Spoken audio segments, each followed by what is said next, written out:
अगर आप इत्तिहाद आज के डेट में भी, आज की तारीख में भी आप इत्तिहाद नहीं करते, इत्तिफाक नहीं रखते, तो यकीनन प्यारे आप मारे जाने के काबिल कल भी थे, आज भी है। जमाना आपको ललकार रहा है। हालात क्या है आप देख रहे हैं। इस मुल्क में अगर कोई आलिम दीन बन जा रहा है उनका एहसान है, हाफिज कुरान बन रहा है उनका एहसान है, इसलिए कि हर दाढ़ी टोपी वाला दुश्मनों के नरगे में है। दुश्मन उसे मशके सितम बनाना चाहता है, दुश्मन उसे हदफ बनाना चाहता है। अभी मधुमनी के एक मौलाना फिरोज को जालिमों ने दौड़ा दौड़ा कर मारा, उनकी पुश्त पर पिटाई की, उनके पीछे आगे के मकाम पर उसने ऐसी मार मारी है जो देखने के काबिल नहीं है। गुंडागर्दी बढ़ती चली जा रही है, आतंकवादियत फरोग पा रही है, दहशतगर्दियत परवान चढ़ रही है, दुनिया दहशतगर्दी कर रही है, मुसलमानों को दहशतगर्द कहा जा रहा है, दुनिया आतंक मचा रही है, मुसलमानों को आतंकवाद कहा जा रहा है। मैं बताना चाहता हूं मुसलमानों, ऐसे मौके से तुम्हें मुत्तहिद होना पड़ेगा और मुत्तहिद होकर दुश्मनों की आंखों में आंखें डालकर कहना होगा, बतला दो गुस्ताखे नबी को गैरत मुस्लिम जिंदा है, उन पर मर मिटने का जज्बा कल भी था और आज भी है, उन पर मर मिटने का जज्बा कल भी था और आज भी है। मुत्तहिद हो जाएं। ये जामिया अशरफिया इजहारुल उलूम ये हुजूर शेख आजम के नाम से मंसूब है। मैं जहां भी जाता हूं हजरत सीमांचल में शेख आजम का खुसूसी करम है, खुसूसी फैजान है। आप जहां जाए, ये एक सोनापुर नहीं, बंगाल के सोनापुर में भी जाकर मैंने देखा एक अजीम इदारा शेख आजम ने कायम फरमाया है। यहाँ की गलियों में चल चल करके शेख आजम ने दीन की हिफाजत फरमाई है, दीन की तबलीग फरमाई है। इसलिए लोगों, शेख आजम का एहसान है, इसलिए आप इन बुजुर्गों से मोहब्बत करो और इनकी मोहब्बत तुम्हें जलील होने नहीं देगी, रुसवा होने नहीं देगी। यही मेरा पैगाम है। अल्लाह फरमाता है यरफ़इल्लाहुल्लज़ीना आमनू मिनकुम वल्लज़ीना ऊतुल इल्म दरजात। अल्लाह ताला इल्म वालों का मकाम बुलंद फरमाता है, ईमान वालों का मकाम बुलंद फरमाता है। याद रखें, इल्म वाले हो जाए। दुश्मनों का मुकाबला करने के लिए तीर तलवार हथियार बम बारूद तकनीकी जराए बाद में चाहिए, इसकी भी जरूरत होती है, लेकिन याद रखो ये हथियार बनाने वाले क्या जाहिल होते हैं? बगैर इल्म के कोई हथियार बना सकता है? याद रखें, सबसे पहले इल्म जरूरी है। जब इल्म की ताकत होगी तो किसी मैदान में कोई भी आपको मात नहीं दे सकता है। इल्म की ताकत होगी तो दुनिया में भी दुनिया की कौमें तुम्हारे कदमों पे आएगी और मरने के बाद खुदा की रहमत तुम्हें पुकारेगी, जन्नत का मुश्ता सुनाएगी। इसलिए इल्म हासिल करें। आज के दौर में मैं तो दस्तारे हुफ़ाज़े किराम है, इसके लिए यहाँ के हाफिज़ो कारी हजरत मुनाजिर हुसैन साहब, नासिमी आला हजरत अल्लामा नौशाद हनफी साहब, मौलाना रहबर साहब, मुफ्ती अंसर अमजदी साहब, इदारे के तमाम असातिज़ा अराकीन मुआविनीन को मुबारकबाद पेश करता हूँ कि इस दौर में आपने इतना बड़ा कदम उठाया है। ये देहात की जमीन में बैठकर आप हीरे तराश रहे हैं, जौहर तराश रहे हैं। याद रखें, अगर कोई हमारी कौम को आलिम दीन देता है,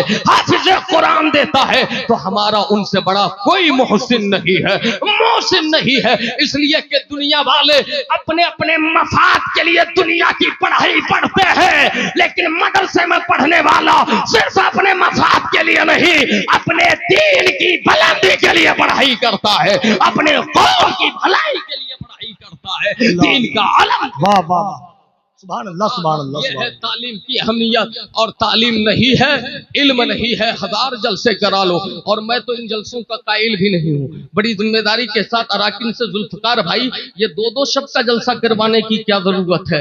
ये इतने पैसे बहाने की क्या जरूरत है? इतना खर्च करवाने की क्या जरूरत है? अपने मदरसे की तामीर और तरक्की में हिस्सा लिए होते। एक आलिम दीन, एक इमाम के लिए आपके जेब से तनख्वाह नहीं निकलती है, खातिर खान नजराना आप नहीं देते हैं, और जलसे करवाकर 50-50 हजार रुपए, 1-1 लाख रुपए, 1-1 खतीब, 1-1 शायर पर खर्च करते हैं।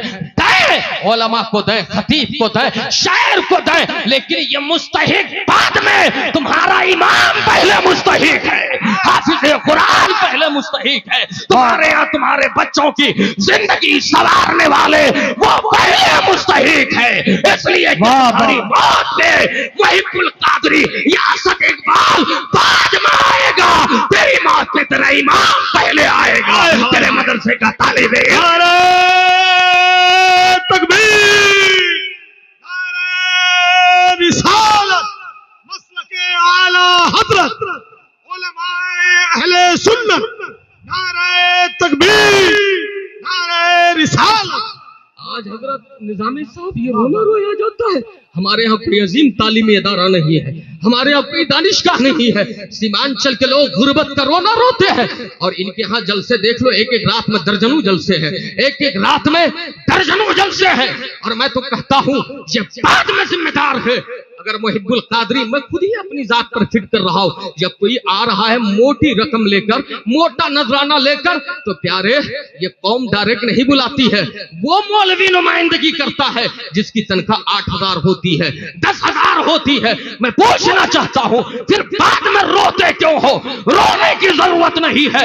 आज के दौर में पैसे बचाओ और सिर्फ मदरसा नहीं, स्कूल बनाओ, कॉलेज बनाओ, ताकि तेरे बच्चे इस्लामी माहौल में रहकर आलिम भी बने, डॉक्टर भी बने, आलिम भी बने, इंजीनियर। वाह वाह वाह, सुभान अल्लाह, सुभान अल्लाह, अल्लाहु अकबर, अल्लाहु अकबर, या रसूल अल्लाह, या रसूल अल्लाह, या रसूल अल्लाह। माशाअल्लाह, माशाअल्लाह मेरे भाई हलीम जीना साहब आप क्या है?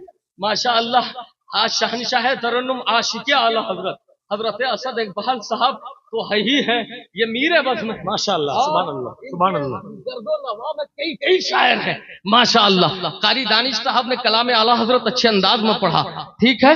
ये तमाम लोग, हमारे आजम भाई बहुत अच्छा पढ़ते हैं माशाअल्लाह, लेकिन असद भाई की बात ही अलग है, ठीक है। अल्लाह उन्हें सलामत रखे, हम सबको हक सुनने, हक बोलने और उस पर अमल करने की तौफीक अता फरमाए। लोगों बहुत से फितने हैं, इन फितनों से बचाने का यही जरिया है।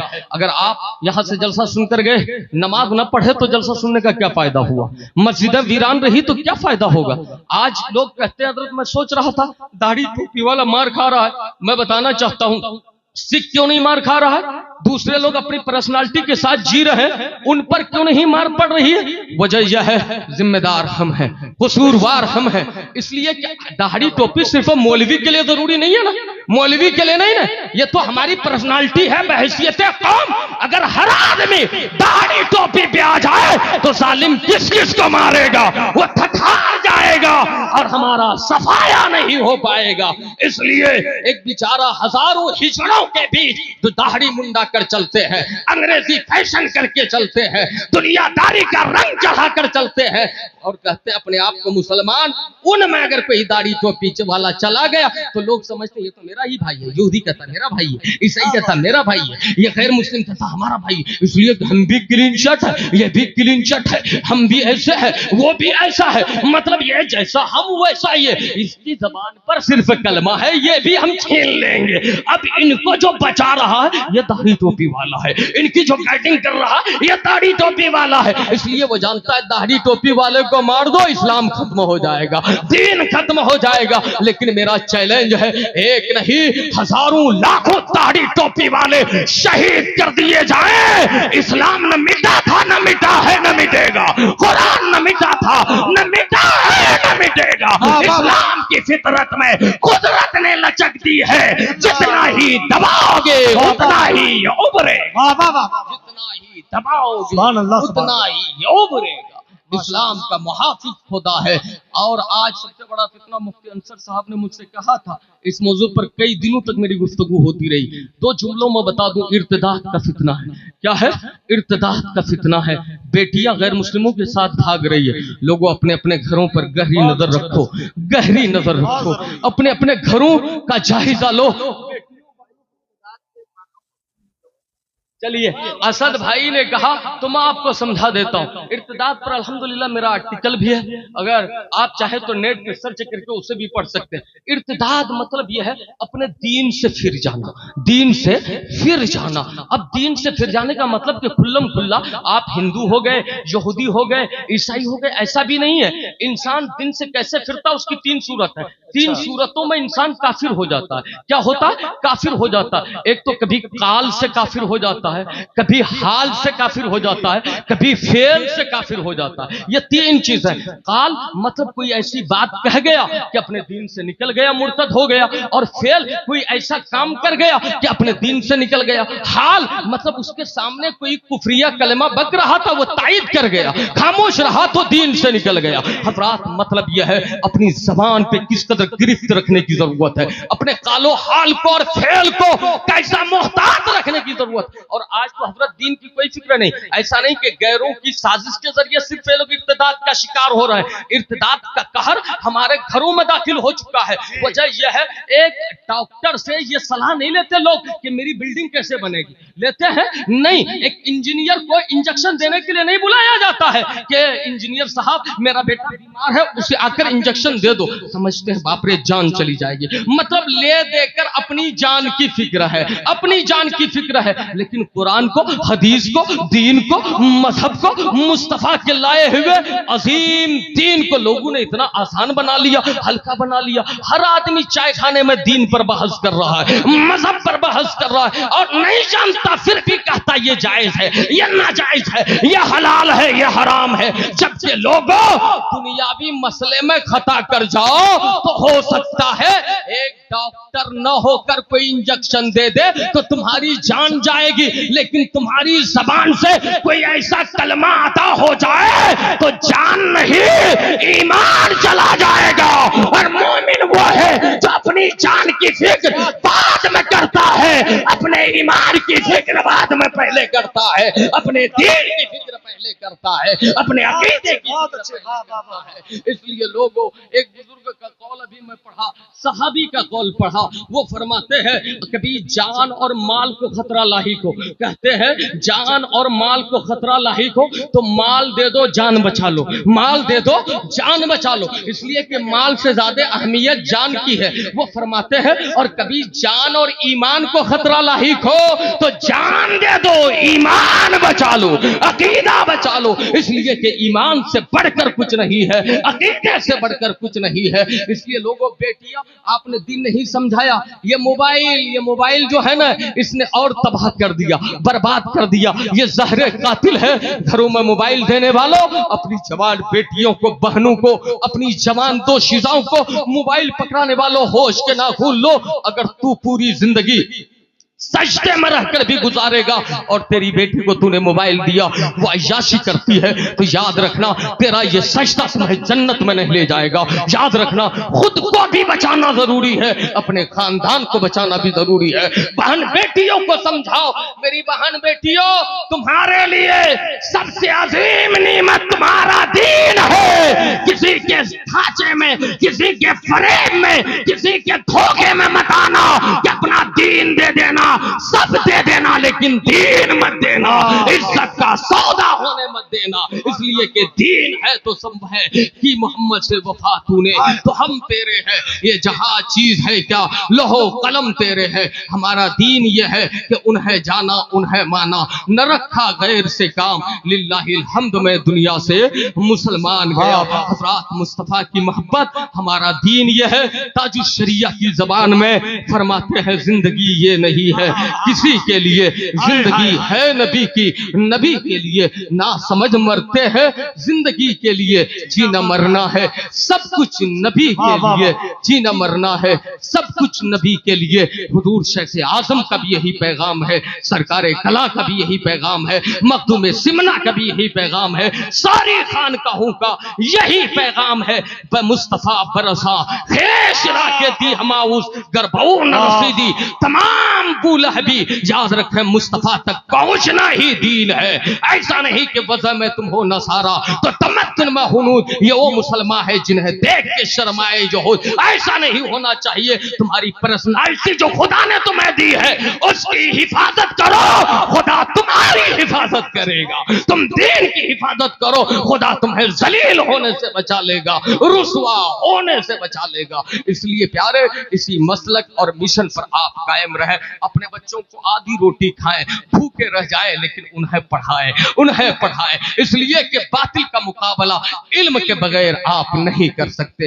इबादत एक सजदा इल्म के बगैर आप नहीं कर सकते। इसलिए माशरे को साले इल्म के बगैर आप नहीं बना सकते। समाज की बेहतर तश्कील इल्म के बगैर आप नहीं दे सकते। इसलिए इल्म सीख है, इल्म की तरफ बढ़े।